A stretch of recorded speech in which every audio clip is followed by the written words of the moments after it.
आज हम Newton rings की बात करेंगे। न्यूटन रिंग्स की सबसे पहले डेफिनेशन देख लेते हैं।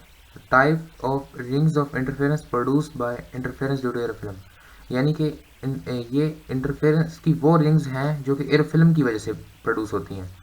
इसकी इसकी प्रोड्यूस इस न्यूटन रिंग्स को प्रोड्यूस करने के लिए हमें एक सोर्स एस, एक कन्वेक्स लेंस, एक टेलीस्कोप, एक मिरर और एक प्लानो कन्वेक्स लेंस और एक प्लेन मिरर की ज़रूरत होती है। प्लेन मिरर से मुराद वो मिरर जो ट्रांसपेरेंट होता है। तो किसी भी किस्म की या इंटरफेरेंस प्रोड्यूस करने के लिए हम जानते हैं कि हमें पैरेलल बीम ऑफ लाइट की ज़रूरत होती है। तो पैरेलल बीम ऑफ लाइट को प्रोड्यूस करने का तरीका एक ही है कि हम सोर्स एस जिससे लाइट हर डायरेक्शन में निकल रही है उसे हम कन्वर्जिंग लेंस या फिर कन्वेक्स लेंस के फोकल पॉइंट पे रख दें। जब वो फोकल पॉइंट पे रखी जाती हैं, जो लाइट कन्वेक्स लेंस से निकलती हैं वो पैरेलल होती हैं। ये देख लीजिए, parallel raise of light, beam parallel raise of light है। ये पैरेलल रेज ऑफ लाइट जब प्लेन मिरर जो मिरर एम पर पड़ती हैं तो ये वहाँ से बेंट हो जाती हैं। बेंट से मुराद ये बिल्कुल स्ट्रेट नीचे जाती है, क्योंकि जो मिरर एम है वो 45 डिग्री एंगल पर रे ऑफ लाइट को अगर with reference to ray of light 45 degree angle पर टिल्टेड होता है। तो इसलिए वो बीम ऑफ लाइट यहाँ से मिरर एम से रिफ्लेक्ट होने के बाद प्लानो कन्वेक्स लेंस पर जाती है। इसी तरह जब प्लानो कन्वेक्स लेंस को प्लेन मिरर के ऊपर रखा जाता है तो हमें साफ नज़र आ रहा है कि यहाँ दोनों के दरमियान, जूम कर लेते हैं, ये देखें जूम कर लिए, इसको जूम करके देखते हैं तो यहाँ हम देख सकते हैं कि इन दोनों के दरमियान एयर स्पेसेस हैं। इन स्पेसेस की जगह एयर फिल हो जाती है और वो एयर की थिकनेस बहुत कम होती है, इसलिए उस कम थिकनेस होने की वजह से हम उसे एयर फिल्म कहते हैं। इसकी थिकनेस लाइट की वेवलेंथ से लाइट की वेवलेंथ के मल्टीपल ऑर्डर में होती है। ये जैसे जितना जितना हम दूर जाते जाते हैं इस पॉइंट ओ से, जो दोनों का कांटेक्ट पॉइंट है, तो उसकी थिकनेस बढ़ती जाती है और जितना जितना हम करीब आते जाते हैं उसकी थिकनेस कम होती जाती है, यहाँ तक कि पॉइंट ओ पे जाके ऑलमोस्ट ज़ीरो हो जाती है। ऑलमोस्ट जब ज़ीरो हो जाती है तो जब लाइट वेव्स इस प्लानो कन्वेक्स लेंस को पार करने के बाद एयर फिल्म पर गिरती है, ऐसे करके आती है एयर फिल्म पर, तो उस वहाँ जाकर दो फिनोमेना होते हैं। एक तो ये होता है कि जो लाइट रेज है वो एक रिफ्लेक्ट होती है और एक रिफ्रैक्ट होती है। रिफ्लेक्ट का मतलब कि वो एयर फिल्म पर, ऐसे समझ लें, ये थोड़ी सी ऐसे करके एयर फिल्म है, ये समझ लीजिए एक एयर फिल्म बनाई है मैंने। इस एयर फिल्म के ऊपर आएंगी, वो रिफ्लेक्ट हो जाएंगी, आधी रिफ्लेक्ट हो जाएंगी ऐसे करके, क्योंकि ये थोड़ी सी इसकी टिल्टेड है तो इसलिए थोड़े से टिल्टेड एंगल पे होगी पहले की नस्बत, और आधी ट्रांसमिट रिफ्रैक्ट हो जाएगी। रिफ्रैक्ट होके ये आ जाएगी, ये रिफ्रैक्ट हो गई और रिफ्रैक्ट होके फिर नीचे जाके जब दोबारा बाउंड्री पे आई हैं ये दोबारा रिफ्लेक्ट हो जाएंगी। जब पहली दफ़ा रिफ्लेक्ट हुई हैं एयर फिल्म से, जब रिफ्लेक्शन हुई है वो उसमें कोई फेज एंगल नहीं आएगा।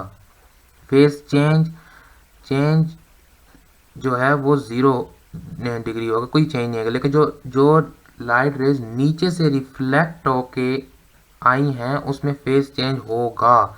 वो उसकी वजह ये है कि हम पीछे पढ़ चुके हैं रिफ्लेक्शन ऑफ वेव में, जब ये वेव्स की प्रॉपर्टी है कि जब वेव डेंसर मीडियम से लाइटर रेयर मीडियम में आती है तो उसमें कोई चेंज नहीं आता, लेकिन जब रेयर मीडियम से डेंसर मीडियम से रिफ्लेक्ट होती है तो उसमें फेज चेंज आता है। अब ऊपर ये plano convex lens denser medium है, एयर की जगह, एयर की निस्बत, क्योंकि एयर इतनी डेंसर नहीं है, लिहाजा ये रेयर फिल्म है, रेयर मीडियम है। तो जब लाइट डेंसर मीडियम यानी कि प्लानो कन्वेक्स से पार करके रेयर मीडियम एयर फिल्म पर आती है तो एयर फिल्म से वो रिफ्लेक्ट होती है। अब क्योंकि वो डेंसर से रेयर की तरफ आई है इसलिए रिफ्लेक्ट होगी और रिफ्लेक्शन के बाद उसमें कोई फेज नहीं। लेकिन जब वो रेयर मीडियम के अंदर चली गई, रेयर मीडियम के बाद दोबारा प्लानो कन्वेक्स लेंस और एयर फिल्म की बाउंड्री के दरमियान बाउंड्री पे दोबारा रिफ्लेक्ट होगी, तो वो देख सकते हैं वो रेयर से डेंसर से आकर रिफ्लेक्ट हुई है, तो लाजमी इसमें फेज चेंज आएगा। जो पाथ डिफरेंस है, अगर पहली वेव्स और पहले रिफ्लेक्शन आई हुई और जो अंदर से जाकर दोबारा रिफ्लेक्ट हुई हुई का अगर पाथ डिफरेंस जो है वो n बाय लैम्डा हो जाएगा, मतलब मल्टीपल इंटीग्रल मल्टीपल लैम्डा हो जाएगा, तो फिर कंस्ट्रक्टिव इंटरफेरेंस होगी और हमें एक ब्राइट फ्रिंज, यहाँ जैसे ये नज़र आ रही है ब्राइट फ्रिंज नज़र आएगी। 1/2 लैम्डा होगा, मतलब कि 1/2 लैम्डा इंटू एन, इस अब 1/2 लैम्डा एन का मल्टीपल होगा तो डिस्ट्रक्टिव इंटरफेरेंस होगी और हमें डार्क फ्रिंजेस मिलेंगी। ये डार्क फ्रिंजेस हैं।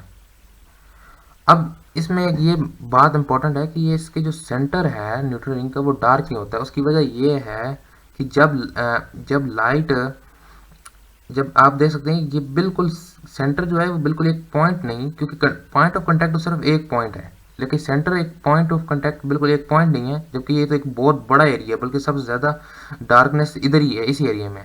तो इसका मतलब ये है कि ये पॉइंट ऑफ कांटेक्ट की वजह से नहीं है, मतलब पॉइंट ऑफ कांटेक्ट पे ये नहीं है कि बिल्कुल एयर फिल्म ज़ीरो होगी तो इस वजह से ये बिल्कुल डार्क फ्रिंज बन गया है, जब बल्कि पॉइंट ऑफ कांटेक्ट के इर्द गिर्द जितनी, ये देखिए इर्द गिर्द पॉइंट ऑफ कांटेक्ट से थोड़ी थोड़ी जितनी भी जगह है उसकी थिकनेस बिल्कुल मामूली सी है, ऑलमोस्ट अप्रोचेस टू ज़ीरो है, ऑलमोस्ट अप्रोचेस टू ज़ीरो है।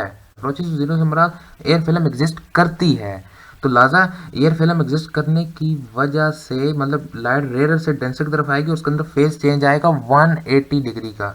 इस केस में फेज चेंज जो आएगा 180 डिग्री का, लेकिन पाथ डिफरेंस जो इन दोनों के ऊपर से रिफ्लेक्शन की लाइट, ऊपर से रिफ्लेक्ट हुई लाइट और नीचे से दोबारा रिफ्लेक्ट हुई लाइट की दरमियान जो जितना भी एयर फिल्म होता है उस पर डिपेंड करता है। इस चूँकि ये पाथ डिफरेंस जो है वो ऑलमोस्ट अप्रोचेस टू ज़ीरो है और फेज जो 180 है, तो 180 रिफ्लेक्टेड वेव नीचे से और ऊपर से रिफ्लेक्टेड वेव का अनचेंज फेज चेंज है, तो 180 का फेज चेंज और ऊपर से ज़ीरो बिल्कुल फेज चेंज ना आने की वजह से जब वो इंटरफेयर करेंगे तो उनके दरमियान इतना पार्ट डिफरेंस होगा और डिस्ट्रक्टिव इंटरफेरेंस प्रोड्यूस होगा और सेंटर में हमें डार्क रिंग मिलेगी, डार्क एरिया मिलेगा। और ये जितना सारा पैटर्न जब बन जाएगा तो ये पैटर्न सारे लाइट यहाँ से मतलब पैटर्न बना, ये लाइट सारी ऊपर रिफ्लेक्ट होगी, ऊपर से रिफ्लेक्ट होकर यहाँ से ऊपर जाएगी टेलीस्कोप में और हम ऊपर से सारा पैटर्न देखेंगे और हमें ऐसा नजर आएगा।